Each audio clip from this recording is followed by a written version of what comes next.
PV Anwar കുഞ്ഞാലിക്കുട്ടിയുമായി നടത്തിയ കൂടിക്കാഴ്ചയുടെ വിശദാംശങ്ങൾ പുറത്ത്.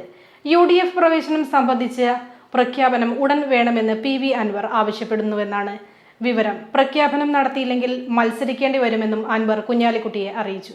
അല്ലാതെ ലീഗ് മീഡിയേഷനൊന്നുമില്ല. അദ്ദേഹം എല്ലാ ഘടകകക്ഷികളെയും കാണുന്ന കൂട്ടത്തിൽ ഞങ്ങളെ കണ്ടുവെന്നേ ഉള്ളൂ. അത് കഴിഞ്ഞതിന് ശേഷം ഘടകകക്ഷികൾ എന്നുള്ള അങ്ങോട്ടും ഇങ്ങോട്ടും ആശയവിനിമയം നടത്തൽ സാധാരണയാണ്. UDFൻ്റെ മുമ്പിൽ വന്നിരിക്കുന്ന ഇലക്ഷൻ്റെ മുമ്പുള്ള UDFൻ്റെ മുമ്പിൽ വന്നിരിക്കുന്ന പ്രശ്നങ്ങളൊക്കെ എല്ലാവരും കൂടി കൈകാര്യം ചെയ്യണം. അല്ലാതെ ഞങ്ങൾ പ്രത്യേകമായിട്ട് ഉള്ള മീഡിയേഷനൊന്നുമില്ല. ഇപ്പോൾ സാദിഖ് അലി ശിഹാബ് തങ്ങളായിട്ട് സംസാരിച്ചിരുന്നു. അദ്ദേഹം ഡൽഹിയിലുണ്ട്, 5 ഡെലിഗേഷനിൽ പോവുകയാണ്. അപ്പോൾ ഞങ്ങൾക്ക് ഞങ്ങളുടേതായ രീതിയിൽ ഞങ്ങൾ കാര്യങ്ങളിൽ ഇടപെടും.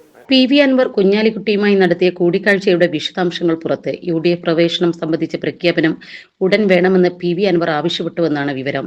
പ്രഖ്യാപനം നടത്തിയില്ലെങ്കിൽ മത്സരിക്കേണ്ടി വരുമെന്നും അൻവർ കുഞ്ഞാലിക്കുട്ടിയെ അറിയിച്ചു. UDF നേതൃത്വവുമായി ആലോചിച്ച് യുക്തമായ തീരുമാനമെടുക്കുമെന്ന് കുഞ്ഞാലിക്കുട്ടി മറുപടി നൽകിയതായാണ് വിവരം.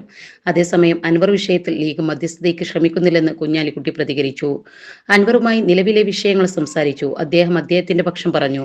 ഇന്ന് കോൺഗ്രസ് നേതാക്കളുമായി വൈകുന്നേരം നിലമ്പൂരിൽ വെച്ച് കൂടിക്കാഴ്ച നടത്തുന്നുണ്ട്. വിഷയങ്ങൾ അവിടെ ചർച്ച ചെയ്യും. തിരഞ്ഞെടുപ്പിന് മുൻപ് UDFന് മുന്നിൽ വന്നിട്ടുള്ള പ്രശ്നങ്ങളൊക്കെ എല്ലാവരും കൂടി കൈകാര്യം ചെയ്യണം. അല്ലാതെ ഞങ്ങൾ പ്രത്യേകമായിട്ടുള്ള മധ്യസ്ഥതയൊന്നുമില്ല. മുന്നണിയിലെ എല്ലാ ഘടകകക്ഷികളോടും സംസാരിക്കുന്നത് പോലെ ലീഗിനോടും അൻവർ സംസാരിക്കുന്നു എന്നേയുള്ളൂ, അദ്ദേഹം വ്യക്തമാക്കി. വിഷയത്തിൽ സാദിഖ് അലി ശിഹാബ് തങ്ങളുമായി സംസാരിച്ചിരുന്നുവെന്നും കുഞ്ഞാലിക്കുട്ടി പറഞ്ഞു. ഞങ്ങളുടേതായ രീതിയിൽ കാര്യങ്ങളിൽ ഇടപെടും. നമ്മുടെ സംതൃപ്തിയേക്കാൾ വിലപ്പെട്ടതാണ് നമുക്ക് വേണ്ടപ്പെട്ടവരുടെ സന്തോഷം. പരിശുദ്ധമായവ ഹൃദയപൂർവ്വം സമ്മാനിക്കുമ്പോൾ നമ്മുടെ സന്തോഷവും ഇരട്ടിയാകും. Dubai Golden Diamonds, Pride of Generations, India, Oman, Bahrain.